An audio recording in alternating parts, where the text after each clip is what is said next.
Il fut un temps où les potagers cachaient des plantes si étranges qu'elles semblaient irréelles. Et pourtant, ce sont elles qui nourrissaient des familles entières. Aujourd'hui, nous les avons oubliées, remplacées par des légumes tous identiques, sans histoire. Mais si je vous disais que certaines de ces plantes étranges étaient plus nutritives, plus résistantes et même plus savoureuses que celles que nous mangeons aujourd'hui? Dans cette vidéo, vous découvrirez 7 légumes oubliés que l'Europe connaissait très bien et qui pourraient changer à jamais votre façon de voir la nourriture. 1. Pissenlit, dandelion. Le pissenlit, la plante que beaucoup considèrent aujourd'hui comme une simple mauvaise herbe gênante, était autrefois l'un des légumes les plus précieux des jardins européens. Il poussait partout, résistant, infatigable, presque impossible à éliminer. Et c'est précisément pour cette raison qu'il devenait une source de nourriture fiable lorsque tout le reste échouait. Chaque partie du pissenlit était utilisée. Les jeunes feuilles étaient cueillies pour des salades fraîches ou cuites comme légumes, avec une saveur légèrement amère mais incroyablement riche.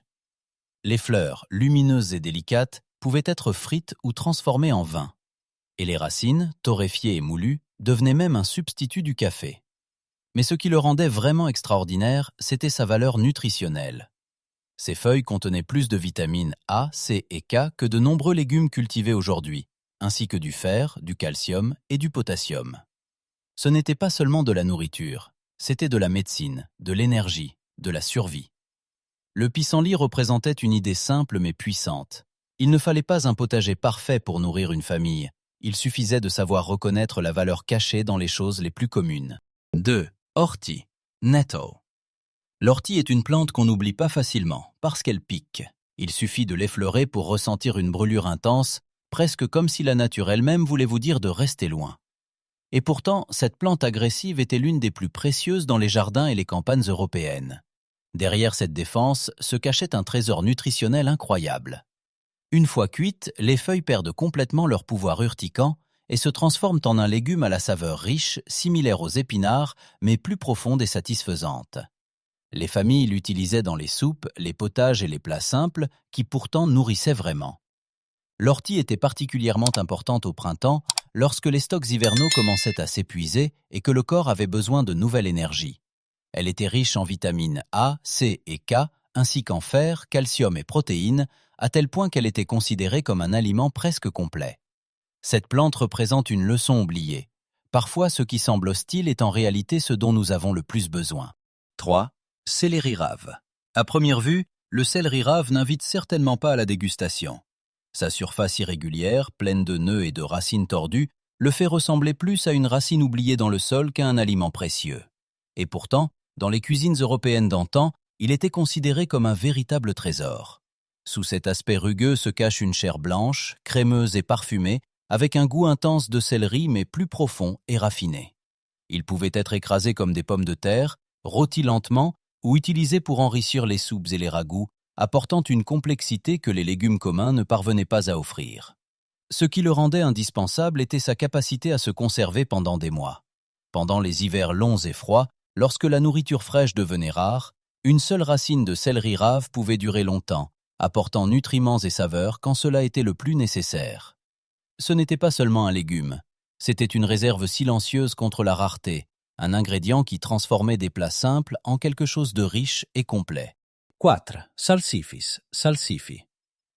Le salsifis est l'une de ces racines que, à première vue, beaucoup ignoreraient. Longue, fine, couverte de terre, elle ressemble à peine à une carotte oubliée. Mais ceux qui la connaissaient vraiment savaient que sous cet aspect simple se cachait quelque chose de surprenant. Une fois cuit, il développait une saveur délicate et raffinée, incroyablement similaire aux huîtres. C'est pourquoi on l'appelait plante huître, et il était très apprécié surtout dans les régions éloignées de la mer, où le poisson frais était rare, mais le désir de ses saveurs restait fort. Il pouvait être bouilli, écrasé ou transformé en beignet au goût riche et inattendu. Mais sa vraie valeur résidait dans sa résistance. Il pouvait rester en terre pendant l'hiver, améliorant même sa saveur après le gel, prêt à être récolté quand nécessaire. Le salsifis était la preuve que même les choses les plus humbles peuvent offrir des expériences extraordinaires. Il suffisait de savoir comment les regarder. 5. Carde, cardoon. Le cardon ne passait pas inaperçu. Haut, imposant, avec des feuilles argentées qui semblaient appartenir plus à une plante ornementale qu'à un potager, Ils transformaient n'importe quel jardin en quelque chose de presque théâtral. Et pourtant, derrière cette présence scénographique, se cachait l'un des légumes les plus appréciés de la tradition méditerranéenne. Parent proche de l'artichaut, le cardon n'était pas cultivé pour ses fleurs, mais pour ses tiges épaisses et charnues. Avant d'être consommés, ils étaient couverts et laissés blanchir pendant des semaines, éliminant l'amertume et les rendant tendres, avec une saveur délicate rappelant l'artichaut, mais plus douce et raffinée. C'était un légume qui demandait patience, soin et savoir-faire. Mais en retour, il offrait l'abondance. Une seule plante pouvait nourrir une famille entière, devenant souvent le plat central lors des fêtes, surtout dans les traditions italiennes et espagnoles.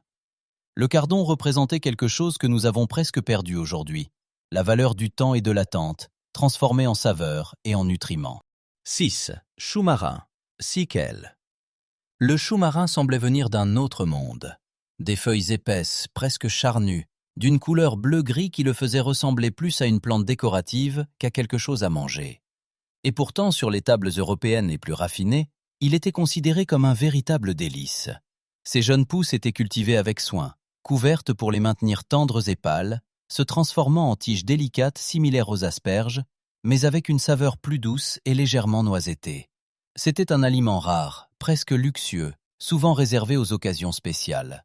Mais sa vraie force était la résistance.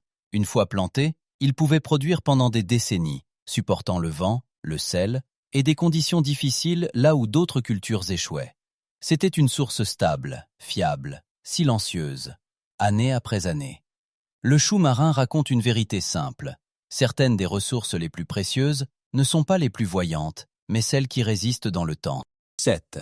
Pourpier, Purslan. Le pourpier est peut-être le plus injustement sous-estimé de tous. Il pousse entre les fissures des trottoirs, se répand sans être invité, et la plupart des gens l'arrachent sans y penser à deux fois. Et pourtant, autrefois, il était considéré comme l'un des légumes les plus précieux et nutritifs. Ses feuilles charnues et juteuses ont une texture croquante et une saveur fraîche, légèrement acidulée, parfaite pour les salades ou les conserves. Mais le véritable secret du pourpier est caché à l'intérieur. Il contient plus d'oméga 3 que tout autre légume à feuilles, ainsi que de grandes quantités de vitamines A, C et E. C'était la plante idéale pour ceux qui avaient peu mais voulaient bien se nourrir. Il poussait partout, sans soin, offrant une nutrition riche précisément dans les endroits les plus improbables. Le pourpier nous rappelle quelque chose de profond. Parfois, nous jetons précisément ce qui pourrait le plus nous nourrir. Ces plantes n'étaient pas seulement étranges, elles étaient essentielles. Nos grands-parents cultivaient ce qui nourrissait vraiment, résistant, simple, mais incroyablement riche. Aujourd'hui, nous avons oublié tout cela. Mais c'est peut-être le moment de le redécouvrir.